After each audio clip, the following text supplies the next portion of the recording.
Hi,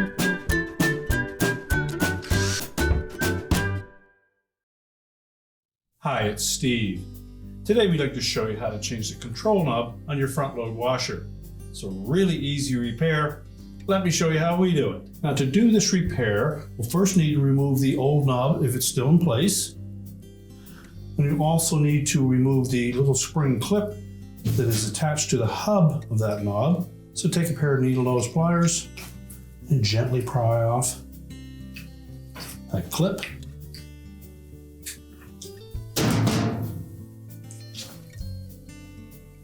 You can discard the old knob. Now, if we look at that spring clip, you'll see there is a flat side on it. So we'll line that up with the flat on the knob and make sure we press it completely down onto that center hub. Line the new knob up on the shaft of the control, press it into place, and your repair is complete.